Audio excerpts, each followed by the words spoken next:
Hi everyone, it's Ardith, and today I'm excited to be part of the Hello Sunshine video hop to show you some of the newest products from Catherine Pooler Designs.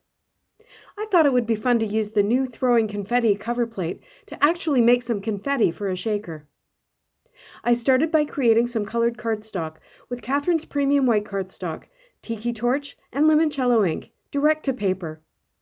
I started with Tiki Torch and pounced it on one side of the cardstock before flipping it over and doing the same with Limoncello. This way, each piece of confetti will have two colors on it. You can see that there are marks from the ink pads, but it all smoothed out perfectly as it dried. This technique does use up quite a bit of ink, and you can see that my Limoncello is getting a bit dry, but I've got the re-inkers, so I'll just refill it so it's ready to go next time I need it. Once the panel was dry, I ran it through my Gemini Junior with the cover plate and very easily popped out all of the confetti.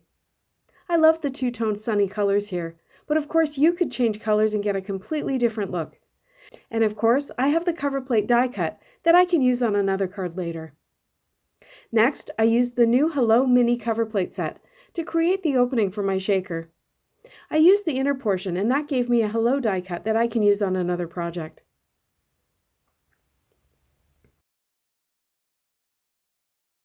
I blended Fiesta Blue ink all over the frame, fading out slightly toward the center.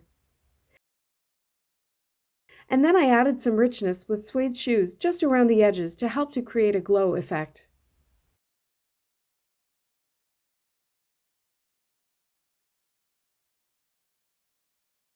I created a card base with Catherine's white cardstock, and I used the frame to help me position the elements that were planned for inside the shaker. I started by blending yellow ink all over the back of the shaker area with limoncello and a blender brush. I hadn't re-inked it yet, so it was really easy to get a nice light blend. Next, I used my mini Misty, the frame, and the new hand-lettered sunshine die cut to help me position the Hello stamp from Scatter Sunshine, which has a whole bunch of sun-themed sentiments and images. I removed the frame after I positioned the stamp, and then I inked it up with Midnight ink and stamped it.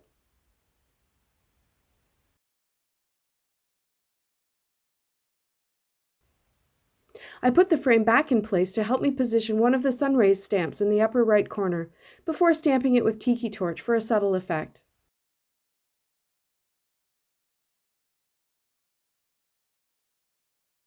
Next, I thought I would jazz up my sunshine die cut with some sparkle. I used a strip of white cardstock as a handle, and I attached the die cut with some temporary adhesive. The handle meant that I didn't have to try and hold on to the die cut while I coated it with lots of WOW clear embossing ink, or while I poured WOW Wanderlust embossing powder over top. This Catherine Pooler exclusive is my favorite sparkly embossing powder. I grabbed my foil-lined embossing tray, but really the handle was enough to save my fingers from the heat of my heat gun. And take a look at that sparkle. It's the perfect addition to this sunny card. To assemble the shaker, I cut a piece of acetate slightly smaller than my frame panel, and I glued it to the back with tape runner, pressing down to make sure it was really stuck. I got out some foam tape and I doubled it up so that my shaker would be high enough for the confetti to move around freely. I trimmed the pieces of tape and put them around the shaker opening, making sure they were snug so that none of the confetti could escape. And speaking of confetti, here's what I created earlier. I poured it out over the blended area of the card base and then added a few clear sequins for some extra sparkle. I probably could have doubled the homemade confetti in a shaker this size, and then I wouldn't have needed the sequins, so I'll know that for next time. And finally, the moment of truth. To get it positioned correctly, I stood up over the card and gently placed the frame panel over top of the card base, and only pressed it down when I was happy with the position. And of course, I had to give it a test run. To attach the sparkly sunshine die cut, I used Nuvo Deluxe adhesive along the back and then placed it over the acetate. I put an acrylic block over the top to hold it flat while the glue dried.